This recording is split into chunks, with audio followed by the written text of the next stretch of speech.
real quick, Graham, someone that's also in the potentially free agency pool that might not be on the market anymore.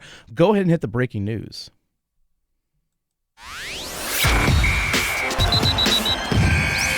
All right, this comes from Bob McKenzie, who used to work for TSN, longtime hockey insider.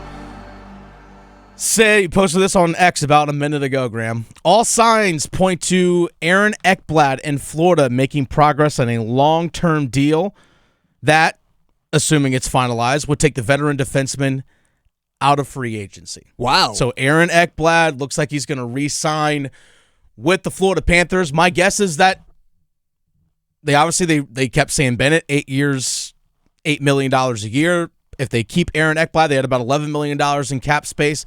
My guess is that they probably aren't going to make a deal work with Brad Marchand. Now, we'll kind of get into a little bit of that later on. Brad Marchand probably has a very short list of teams that he's interested in playing for.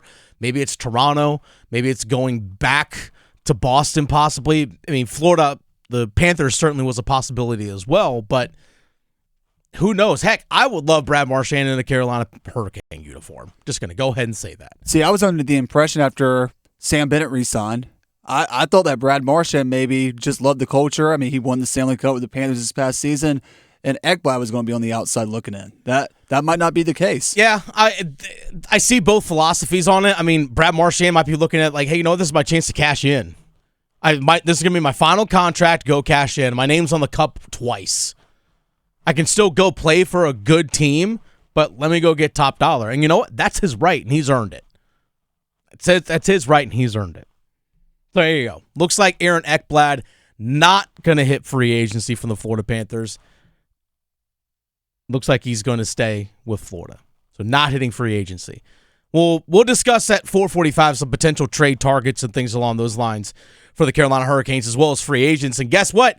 Scratch Aaron Ekblad off the list, looks like. It is the free agent frenzy this week, presented by John Heiser Chrysler Dodge Jeep Ram. And that big free agent that's out there that the league is always curious or really keeping an eye on is Mitch Marner. Now, don't be shocked if Mitch Marner doesn't come to Carolina. I know, obvious here. But don't be surprised. And honestly, Graham, I'm sure you've seen this. It's on our YouTube live chat, which, by the way, go on 99.9 The Fan's YouTube page. Watch us there. You can leave thoughts in the comments and everything in the comments section as well as the live chat. Canes fans are kind of split on Mitch Marner.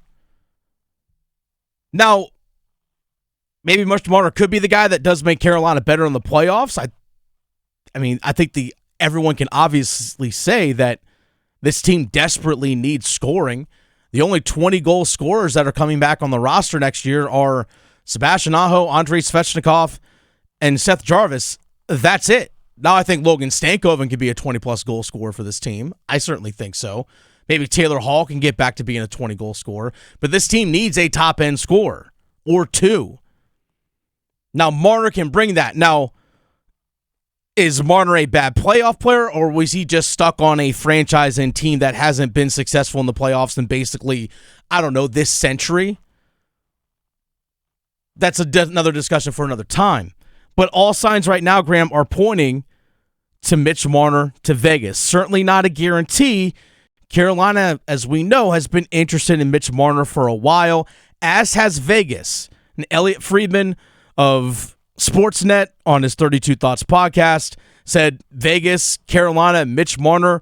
There's actually been a lot of conversations between these two teams and this player going all the way back to the trade deadline.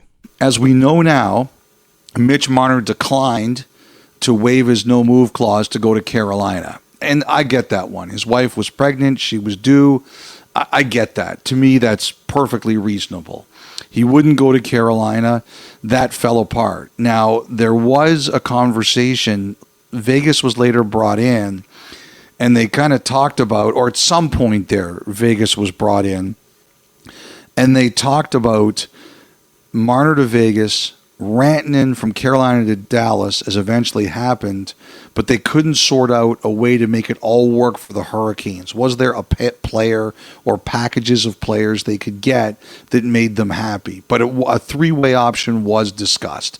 I don't think it ever went to Marner, but they talked about it. And again, it's another example of how Vegas was interested in Marner as a player.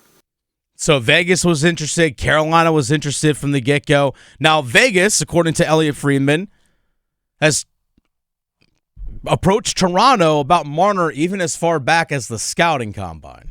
But I do believe one of the things that was talked about there was Vegas saying to the Maple Leafs, if you make Marner's rights available, we would like to talk to you about them. Once again, Vegas establishing that they like Marner. And I do believe over the last few days to a week, those conversations have begun.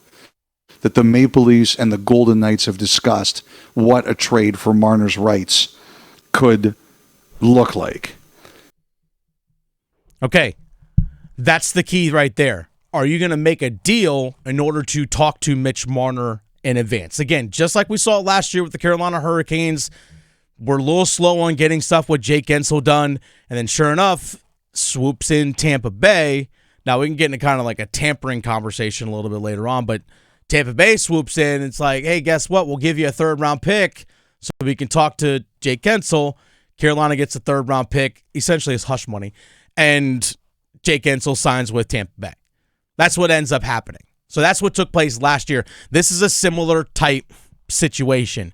Now, in order to make the money work if you're Vegas, because they're about $2.1 million in cap space right now. In order to make the money work, one of their top defensemen, Alex Pietrangelo, who has a very bad lower body injury, and some people I talked to in Vegas last week that cover the team said, yeah, he's definitely going to miss this season, and it might even bleed into the following year, into like the 25-26 year. Like, it's a pretty bad injury. So $8.8 million of his salary can go on long-term IR, but they would still have to make some moves potentially. Elliot Friedman, again, on 32 Thoughts podcast, part of Sportsnet, discussed how Vegas can make the Marner signing work. Vegas still needs to clear room to make this work. They don't want to trade Carlson, and they've told everybody that. They don't want to trade Hurdle, and they've told everybody that. They don't want to trade Barbashev, and they've told everybody that. So how does this all work?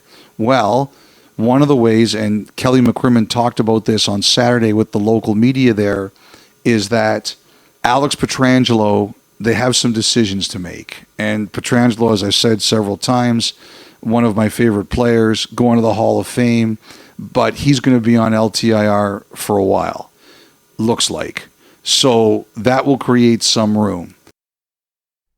So that's going to create room. Like I said, Nick Waugh, who's making $3 million, if he moves as part of the trade, or they just offload him somewhere else and they can just sign him tomorrow at noon Eastern. So $8.8 million, $3 million of Pietrangelo's long-term IR. Nick Waugh, $3 million gets moved. Well, there's 11.8 right there, and they have $2.1 million in cap space right now.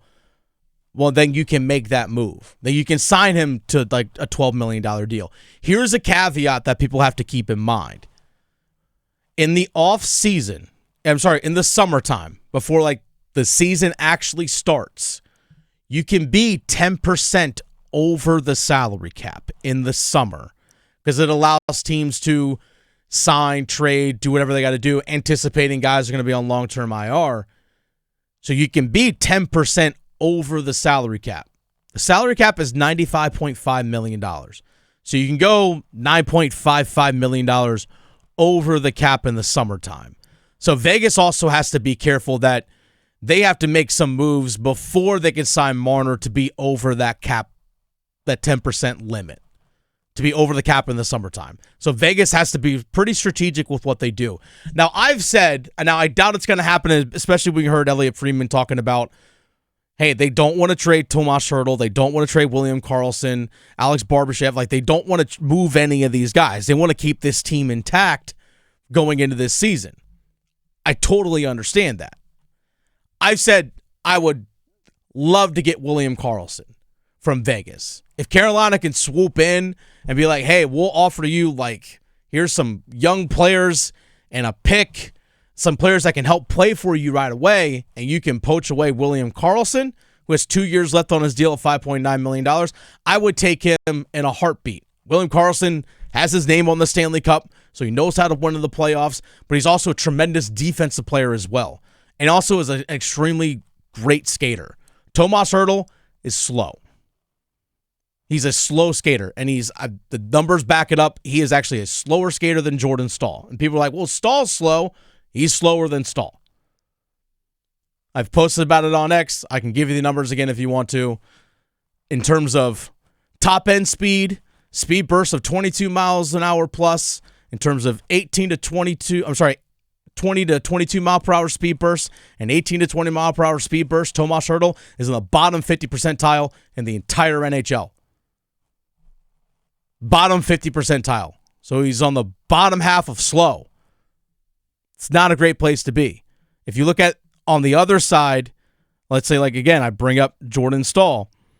Jordan Staal as a player, I'll bring up the numbers here just again for you as well. For comparison, Jordan Staal was 90th percentile in top speed, 71st percentile in 22 plus mile per hour bursts, 58th percentile in 20 to 22 mile per hour burst, 80th percentile in 18 to 20 mile per hour bursts.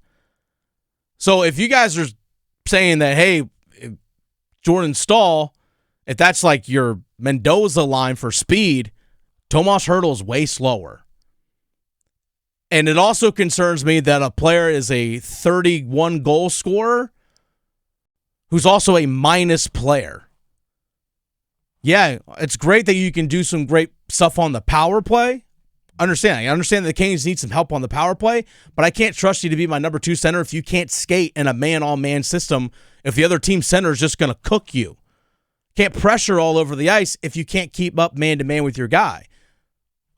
That's the reason why I wouldn't want Tomas Hertl. William Karlsson can skate much better. He's actually a guy, when they play against a team like Edmonton, they don't have to worry about Connor McDavid and Leon Draisaitl as much because Jack Eichel is pretty good defensively as a center, and William Karlsson could keep up with either McDavid or Draisaitl. He can skate that well.